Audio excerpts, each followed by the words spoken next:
ದೊಡ್ಡ ಶಕ್ತಿ ಹೊಂದಿದವರು அப்படின்னு சொல்லி நம்ம பார்த்தோம் அப்படின்னு ಹಾಗೆ சொன்னா, ನಾವು ನೋಡೋದಾದ್ರೆ மூன்று பேரும் ஒரே சமூகத்துல இருக்கிறார்கள்.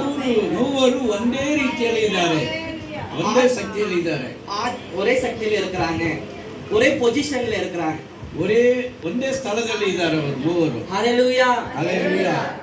பழைய ஏற்பாடுல பார்க்கும்போது பரலோக தேவன், அதாவது ஆல்மைட்டி காட் என்று சொல்லி நாம் பார்க்க முடியும்.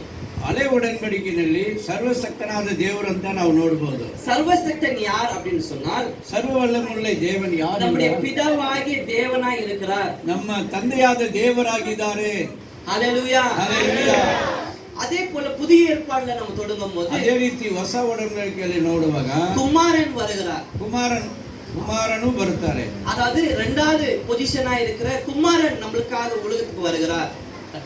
ಮಗನಾಗಿರುವ ಕುಮಾರನು ಈ ಲೋಕಕ್ಕೆ ಬರ್ತಾ ಇದ್ದಾರೆ. ஹalleluya. ஹalleluya. மூன்றாவது பார்க்கின்ற போது ಮೂರನೇ ಸಾರಿ ನೋಡುವಾಗ நம்முடைய ஆண்டவராகிய இயேசு கிறிஸ்து ஒரு வார்த்தையை சொல்லுகிறார். ಕರ್ತನಾದ ಯೇಸು ಕ್ರಿಸ್ತನು ಒಂದು ಮಾತನ್ನು ಹೇಳುತ್ತಾರೆ. எங்க சொல்லுகிறார் என்று ಯಾಕೆ சொன்னால், ಎಲ್ಲಿ ಹೇಳ್ತಾ ಇದ್ದಾರೆ? அப்போஸ்தலர்கள் ಅಪೊಸ್ತಲರು 1வது அதிகாரம் 1ನೇ ಅಧ್ಯಾಯ 8வது வசனத்தை நம்ம 8ನೇ வாசிக்கலாம். ವಾಕ್ಯದಲ್ಲಿ ನಾವು ಓದಬಹುದು. ಪರಿಶುದ್ಧಾತ್ಮ ನಿನ್ನೊಂದಿಗೆ ಬರುವಾಗ ನೀವು ಬಲ ಹೊಂದಿ ಯೆರೂಸಲೇಮು, ಯೂದೆಯ ಮುಳುವದಿலும்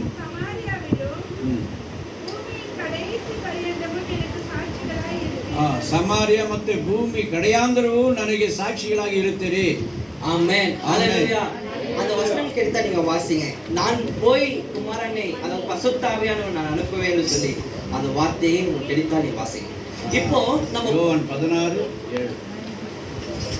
யோவான் எழுதின சுவிசேஷம் 16வது அதிகாரம் 20வது வசனத்துல 7வது வசனத்தை நம்ம வாசிக்கலாம். ನಾನು உங்களுக்கு உண்மையை சொல்லுகிறேன், ನಾನು ಒಂದು ನಿಜವನ್ನು ನಿಮಗೆ ತಿಳಿಸ್ತಾ ಇದ್ದೇನೆ. போகிறது உங்களுக்கு பிரயோஜனமாயிருக்கும். ನಾನು ಹೋಗುವುದು ನಿಮಗೆ ಪ್ರಯೋಜನವಾಗಿರುತ್ತದೆ. நான் போகாதிருந்தால் ನಾನು ಹೋಗದೇ ಇದ್ದರೆ தேற்றவாளன் உங்களிடத்தில் வராள்.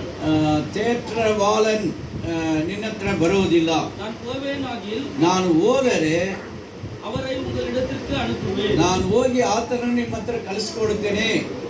ஹalleluya. ஹalleluya. வசனம் கிடைச்சிச்சுன்னு சொல்லி விசுவாசிக்கிறேன். ஒரே ஒரு ஹalleluya சொல்லலாமா?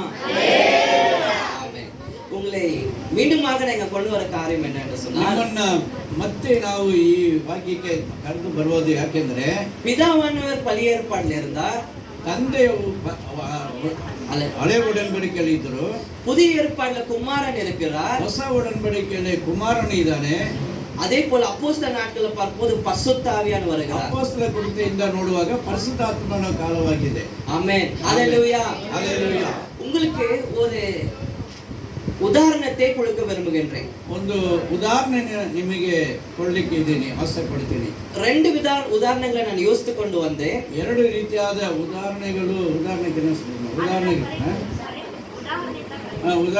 ನಿಮಗೆ ತಿಳಿಸೋದಕ್ಕೆ ನಾನು ಬಂದಿದ್ದೆ. இப்போ முதலாவது உதாரணத்தை நம்ம பார்க்க போகிறோம். ಮೊದಲನೇದು ನಾವು ನೋಡೋಣ.